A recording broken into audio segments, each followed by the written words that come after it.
The world of bright lights and big hair returns to Netflix as the second season of Glow dropped recently on the streaming service, as you might have seen a couple of weeks ago on SmackDown when the cast of the show appeared backstage in a single file line for some reason. I finally had a chance to watch the whole season this past week, and let me just say right off the bat, this is one of those rare cases where the second season of a show is actually better overall than the first one, which I already thought was great. Before I give you my thoughts on the season, fair warning, there will be some spoilers ahead. I'm going to do my best to not give away some of the biggest moments of the season, but there will be some small things that may spoil things for you if you haven't watched it yet. I will also be giving you some minor season 1 spoilers as things that lead into season 2. But if you haven't watched either season of Glow, then why are you watching this video? Let's begin with the story. It picks up a few weeks after the events of the end of season 1, where the show's been picked up for a full season and plans are underway to produce it. One of the cast members has left the show at the end of season 1 to pursue a legitimate TV gig, and then now there's a need to find a replacement. Now the challenge beyond that is for the women on the show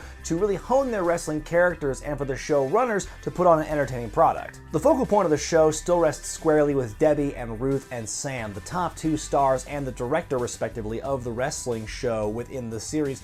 Debbie is fascinating to watch this time around because she definitely ups the ante with her heelish tactics toward Ruth. Some might say are justified based on what Ruth did in the previous season, but at the same time she's still going through her own personal issues, and it's hard to watch sometimes. She's having a hard time balancing single motherhood and a new career, neither of which are easy to do, and at times it's just heartbreaking to watch. But there are still some times in the show where you want to see her get smacked around for the things that she does. It's interesting because in season 1, that whole vibe was all around Ruth. She had some sympathetic moments, but also some things that made you angry with her character. Now in season 2, it's all Debbie. Ruth is definitely more of a sympathetic character in season 2. Her actions from season 1 are coming back to bite her more aggressively than before, so the ripple effect is still happening there. There is a bit of a power struggle not only between her and Debbie, the former best friends, but also between her and Sam, the director, because they both have very different creative visions of how this wants to go. Really, Sam is kind of caught in the middle of all this, of all the issues between Ruth and Debbie, and he deals with each of them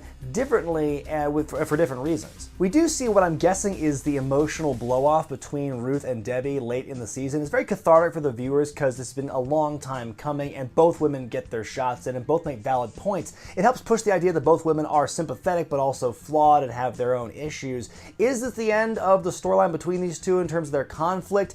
Time will tell. If season 3, if and when it does happen, we might see more of a revisiting of that, but they did seem to put a nice kind of close in the chapter for the time being. I think it was well done. Going back to Sam Sylvia for a minute, I did enjoy his evolution throughout season 2. He was very gruff and abrasive in season 1, still very much that way at the beginning of season 2, but by the end he gets a little more lovable, listening more to outside opinion and so forth. His interactions with his daughter, who he discovered late in season 1, and his growing relationship with her is likely a big reason for him beginning to finally mellow out. It's not a complete betrayal of character for him from season 1. He's still the same grumpy man he was before, but now he's just using his ire for the good of Glow and the women involved instead of evil, and is more loyal to the show and those who are loyal to him. Then there's Bash the producer, who I think also improved a lot as a character between season 1 and 2. I think what makes these characters so good in season 2 is that instead of taking, the most outrageous aspect of characters and just cranking them way up and making it their defining characteristic,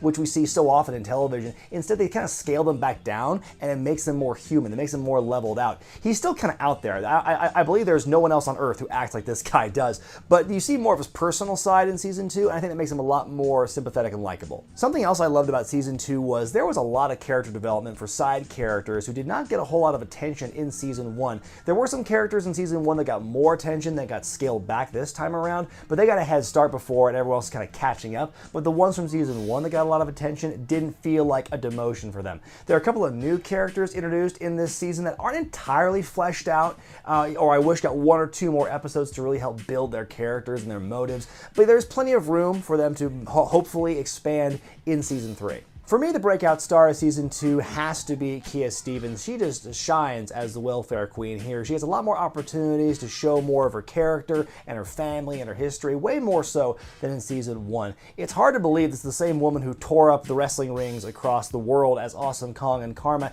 and she does such a good job here. It's not easy to make that transition from wrestling to acting, but she does a very good job here, and I could see her pursuing this as a second calling. As far as favorite episodes go, the finale is great, but my personal favorite has to be episode 8, The Good Twin. It is wonderful. It's very much like Southpaw regional wrestling, where you finally get to look like a finished product of like a Glow TV show, and it's almost entirely skits. There's like almost no wrestling involved, and even the wrestling you do see is very immaterial and is like window dressing to all the wacky skits you see for characters like Zoya and Britannica and Beirut. All I could think of when I was watching is like, wait a minute, I thought this show had no budget and was dying, but yet they're able to do all these elaborate skits. And also, this is supposed to be a wrestling show, right? It's the very exaggerated, whimsical version of the skits you would see in the original Glow, but with a far bigger, Netflix budget. Speaking of which, much like last season, there are a lot of little nods and Easter eggs to the original Glow series in this one. There's a scene where the old biddies transform into the toxic twins,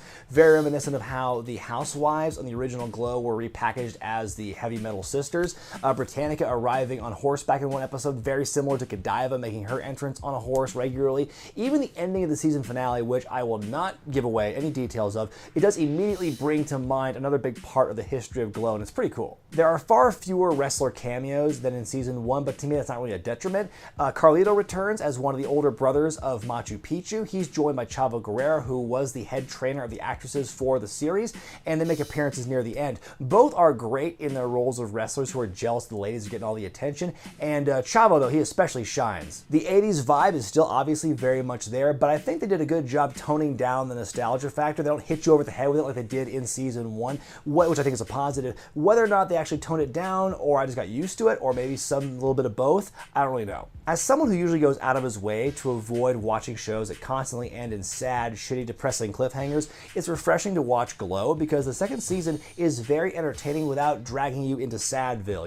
It's less worrying and depressing than in season 1. There are still some emotional moments, still some gut punch moments, but for the most part, things are resolved and end on like a promising note, if not wholly uplifting. If you're a fan of wrestling or you haven't watched in years, or if you think wrestling is stupid, if you enjoy good television, you will enjoy Glow. In my opinion, the second season is a great follow-up to the slam dunk of season 1, with a lot of subtle nods to the original promotion it's based on, while at the same time forging its own path and identity. I'm really pulling for it this award season. Let me know what you guys thought about season 2 of Glow in the comments section. Be sure to thumbs up this video if you like it, subscribe to Wrestling with Regret, and buy the t-shirts at ProWrestlingTees.com. I'm Brian Zane, and I'll see you next time.